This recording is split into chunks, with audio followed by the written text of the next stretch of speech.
Hello, you're welcome. All right, so now the topic before us is indices, logarithm, and sort. All right, so now we'll start with indices. Okay, now what is indices? Right, indices is actually defined as the plural form. Indices is the plural form of an index. Right now, the question is, what's an index? An index number, okay, is a number that is written in an exponential form, or a number that is actually raised to power. For example, if y is an index number, okay, y can be written as a raised to power n. All right, this a here represents the base, while the n is the power. For example, this is an index number, 2 raised to power 2. All right, so and of course 2 raised to power 2 is going to be 2 times 2. 2 raised to power 3 is 2 times 2 times 2, not 2 times 3. Okay, as some students that have not that don't understand indices, we actually write it's 2 raised to power 3. So any number raised to power a particular number, you're multiplying that number by itself the number of times. 3 raised to power 4 is going to be 3 times 3 times 3 times 3 times 3 into 4 times. All right, that's why they call it exponent, a number raised to exponent. All right, so now for us to be able to work well, or probably to solve any question in indices, we should understand the laws of indices. Okay, in fact, everything centers on the laws of indices. Now these are the laws of indices, and each of these law I use actually reference it with a name. The very first law, I call it addition law. So at any time you're solving question, once you see a place where you apply the law, you see that question, you can now tell, okay, this question works with addition law. Why is it called addition law? Anytime you have log, anytime you have indices, okay, two indices and of the same base, as you can see here, a raised power m times a raised power n, they are of the same base. Okay, all right, so and they are multiplying each other. So because of this, the fact that the two indices are multiplying each other, okay, you are going to be, this is going to be equal to a, you just write one of the base, then you add the powers. As you can see, multiplication now led to the addition of power. That's why I call that addition law. Right, for example, you are being given something like this. You are being given let's say 2 raised to power 3 times 2 raised to power 4. Simple. That's going to be, you just write 2, okay, then add the powers, 3 plus 4. So addition law. So please take note of that. The next is difference law, okay, or subtraction law, anyhow I want to call it. Okay, in this case, the two indices of the same base is dividing, okay, each other. One is dividing the other, right? Okay, so in a case like this, that's you now subtract the powers. That's why I call it difference law. So for example, now let's say a situation where you have the same 2 raised to power 3 now, this time around this divided by 2 raised to power 4. So this will now lead to difference. That's going to be 3 minus 4. So please take note of that. Okay, the next is a law known as power law.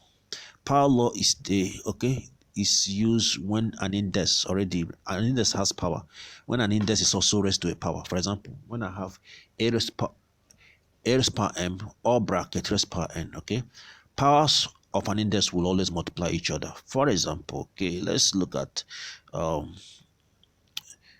raised to power 3 or bracket close raised to the power of 2. Simple is something as 2 raised to power 3 times 2. Of course, that's going to be 2 raised to power 6. Power law. Write it down somewhere. Then the next law is reciprocal law. Why is it called reciprocal law? Because that index is raised to the power of negative, it raised to a negative power. It's called reciprocal. So the question, how do we evaluate reciprocal law? Okay, reciprocal index, you do 1 all over, okay, 1 all over that index. Then as you now find the reciprocal, then the minus will disappear, if that actually makes sense. So reciprocal, if I have a raised to power minus m, okay, if I want to remove this minus, I'll do the reciprocal. That's 1 all over a raised to power m. So if I'm having 2 raised to power minus 3, it's the same thing as 2 raised to power 2 all over 3. Okay, reciprocal law. So please take note of that. Then the next is actually known as root law. Root law. Okay, so if you have an index, this is what is called, this is a root. I just call it root. Why? Because it can be square root. If I didn't write anything here, it means the square root. Okay, but if I put 3 here, that makes it cube root, right? If I put 3 there, it makes it cube root. If I put 4 there, it makes it fourth root. Okay, the root continue. So, but if nothing is here, that's square root, right?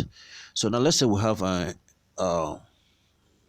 nth root of an index a raised power m. How do we evaluate this root law? Okay, first of all, you now raise the index a raised power m. All right, now the root now becomes power, but the power is a reciprocal power, s power n then times 1 over n. For example, if I have the square root of 8 cube root, okay, or cube root of 8, of course you know very well that, okay, in an index form 8 is 2 raised power 3. Okay, so applying the root law, that's going to be 2 raised power 3. Okay, then times this root now becomes 1 over 3. Okay, so that's going to be 2 raised power 1, which is 2. So I hope that is well understood. Okay, so of course other laws, simple laws. A raised power 1 is a raised power 0. Any number that's raised power 0 is always equal to 1. I think we can solve question. Now we have question to solve. Okay, so I clear my screen. Okay, so what's the question? 8 raised power n plus 1 times 4 raised power n. Let's do that. Excuse me. 8 raised power n plus 1 times 4 raised power n. Okay, then all divided by 2 raised power n 2n plus 1. 2 raised power 2n plus 1. How do we solve this? Okay, now the very first thing you need to do about solving index is just make sure that the index is reduced, okay, to the lowest index. 8 here is not in its lowest index because 8 is something as 2 raised power 3. Know that already, okay? 8 is 2 times 2 times 2 times 2 into 3 times. Since there's already power here, right? Don't forget there's a power already. I put it inside a bracket. For 4, that's 2 raised power 2, okay? Don't forget the n. Then this one is in its lowest index form, right? Okay, so now what are we applying here? You know very well that we are applying addition law here, okay? And to apply addition law, you know what I'm going to do? I will just write the base, then I will add the powers, okay? That's going to be, let me open this bracket. That's 3n, right? 3 multiplied by n, that's 3, and 3 multiplied by 1, that's 3, plus 3. Okay, then of course, because of the multiplication addition, this one addition law comes in 2n all over, right? 2 raised power 2n plus 1. All right, let's flow. Light times 3n plus 2n, that's 5n. So I'm having 2 raised power 5n plus 3. We are good. Then here, okay. 2 raised power 2n plus 1. Okay, guys, which law? What's the next law? Because of this division, you know what it is, difference law or subtraction law, okay? I write one of the base and I now subtract the powers of these two because they are the same base, right? So that's going to be 5n plus 3. Because it's difference law, that will be minus. If you are actually, since I'm using minus here, all the other power, okay, will be inside the bracket. Minus the other, okay, the power of the device, all right? That's going to be 2n plus 1. Okay, so and of course you know very well that if I should open the bracket,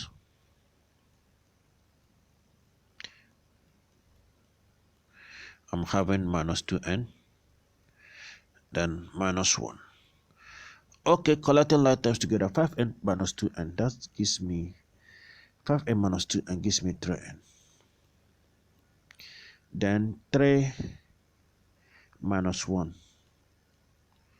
gives me 2. That is my final answer. I hope that is well understood. Okay, next question.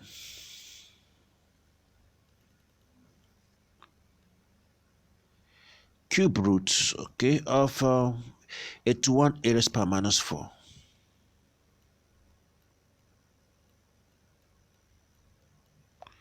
Divided by 16, okay? Not cube root, the fourth root, please, but not me.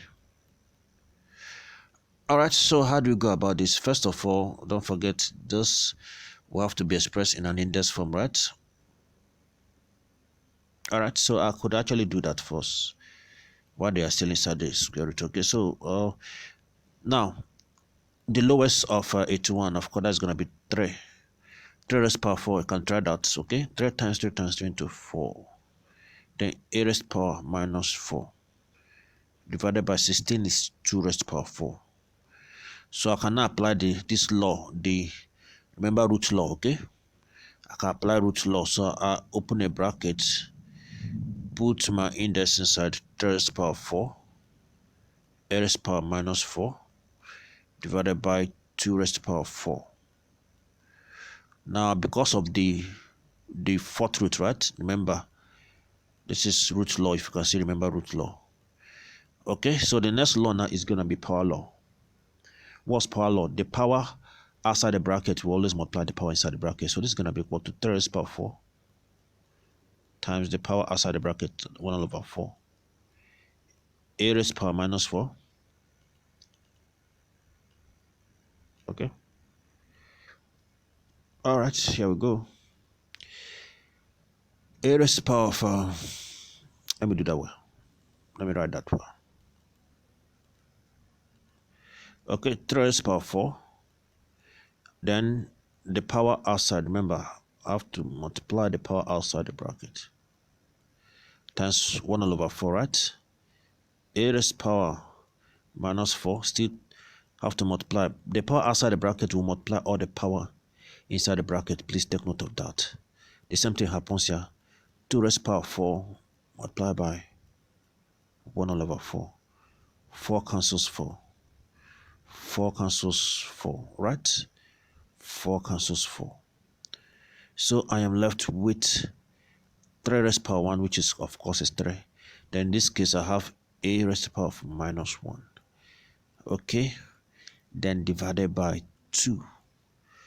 All right. So with what we have here now, reciprocal. Don't forget reciprocal law. A raised to the power minus 1. Okay. This is something as 3 all over. Because of the minus, I have to invert. All right. Invert the a. So it will come to the denominator, 3 all over 2a. So that is the answer to this. I hope that is well understood. Now let's now look at indexal equation. I will just solve one, all right? Then we'll continue in the next video. Okay. Now there are 3 methods of solving indexal. An indexal equation or exponential equation is simply equation in indices. Okay, it's indices, but it has equation in it. So there are 3 methods of solving indexal equation. We have number 1 method, equating powers. We have substitution method. We have method of logarithm. But we are going to look at. In this video, I will do equating powers, right? How do we actually achieve equating powers? Okay, in equating powers, if the base of the index, both sides of the equation are equal, then the powers can be equated. So that is the condition. The condition is when the index of both sides of the equation is equal. For example, let's say you have been given this equation 3 raised to the power 2s is equal to 9 to solve. Okay, let me clear my screen. 3 raised to the power of 2x is equal to 9. For me to solve this, of course, the both side of the equation will be of the same base. 9 here, know that it's 3 raised to the power 2. Okay, so I raise it to power. So since they are of the same base, I can now ignore it. Okay, but then equate the powers. That is 2s is going to be equal to 2. S now becomes 2 all over 2, right? Equal to 1. As easy as that. Let's look at another example. So this solve 2 raised to the power 3s plus 2 equal to 1 all over 16. Let me solve this, okay? Then we are done.